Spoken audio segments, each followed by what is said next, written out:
In peace and in war, we've come so far. We still have far to go.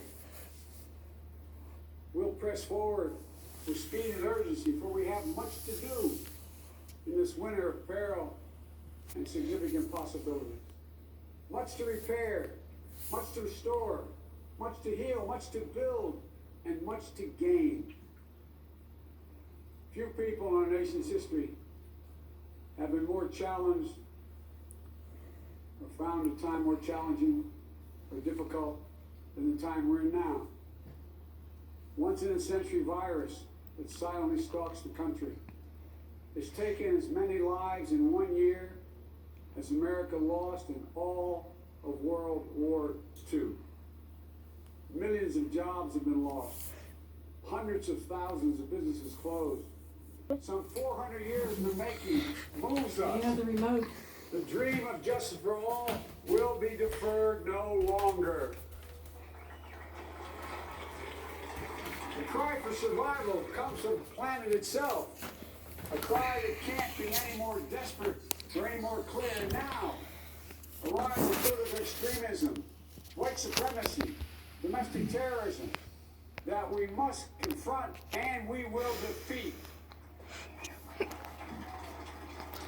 Yeah. To overcome these challenges, to restore the soul and secure the future of America, requires so much more than words.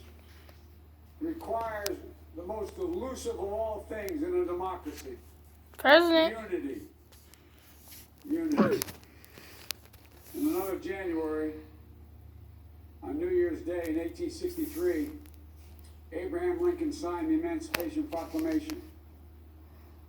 When he put pen to paper, the president said, and I quote, "If my name ever goes down into history, it'll be for this act, and my whole soul is in it." He gets my vote. Today, on this January day, my whole soul is in this. Bringing America together, uniting our people, uniting our nation. And I ask every American to join me in this cause.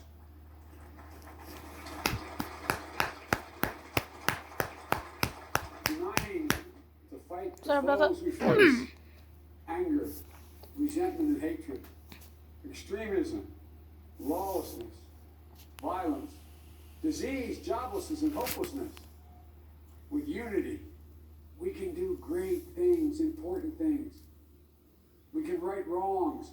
We can put people to work in good jobs. We can teach our children in safe schools. We can overcome the deadly virus. We can reward work and rebuild the middle class and make healthcare secure for all. We can deliver racial justice, and we can make America once again the leading force for good in the world. I know speaking of unity can sound to some like a foolish fantasy these days. I don't know what you I did. know the forces that divide us are deep and they are real. But I also know they are not new. Our history has been a constant struggle between the American ideal that we're all are created equal and the harsh, ugly reality that racism, nativism, fear, demonization. This is going to be a long speech. The battle is perennial, and victory is never assured. Through Civil War, the Great Depression, World War, 9/11, through struggles, sacrifice, and setbacks, our better angels have always prevailed. In each of these moments, enough of us have come together to carry all of us forward. And we can do that now. History, faith, and reason show the way of unity. We can see each other not as adversaries, but as neighbors. We can treat each other with dignity and respect. We can join forces, stop the shouting, and lower the temperature. For without unity, there is no peace, only bitterness and fury. No progress, only exhausting outrage. No nation, only a state of chaos. This is our historic moment of crisis and challenge. And unity is the path forward. And we must meet this moment as the United States of America. If we do that, I guarantee you we will not fail. We have never, ever, ever, ever failed in America. We've acted together. And so today, at this time, in this place, let's start afresh. All of us. Let's begin to listen to one another again. Hear one another. See one another. Show respect to one another. Politics doesn't have to be a raging fire, destroying everything in its path. Every disagreement doesn't have to be a cause for total war. And we must reject the culture in which facts themselves are manipulated and even manufactured.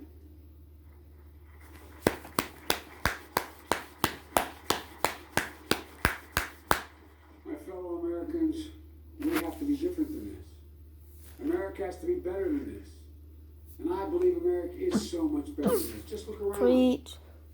Here we stand in the shadow of the Capitol Dome, as was mentioned earlier, completed amid the Civil War. Better angle. When the Union itself was literally hanging in the balance. Yet we endured. We prevailed. Here we stand, looking where Dr. King spoke of his dream. Here we stand where 108 years ago, at another inaugural, thousands of protesters tried to block brave women marching for the right to vote.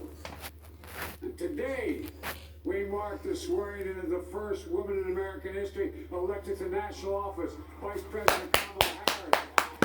Don't tell me things can't change. Here we stand, across the Potomac from Arlington Cemetery, were heroes who gave the last full measure of devotion, rest in eternal peace. And here we stand, just days after a riotous mob thought they could use violence to silence the will of the people, to stop the work of our democracy, to drive us from this sacred ground. It did not happen. It will never happen. Not today, not tomorrow, not ever. Not ever. Yeah.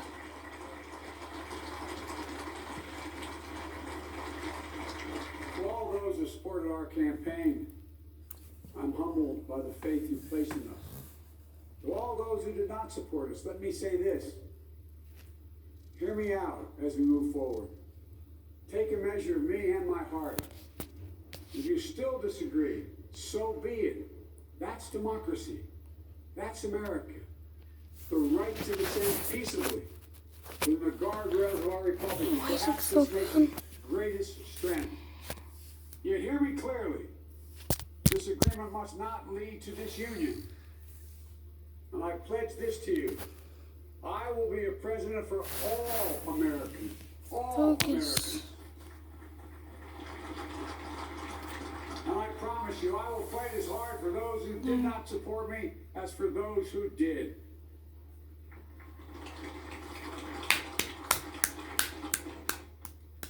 Many centuries ago, St. Augustine, a saint of my church, wrote that a people was a multitude He's about to defined end. by the common objects of their love.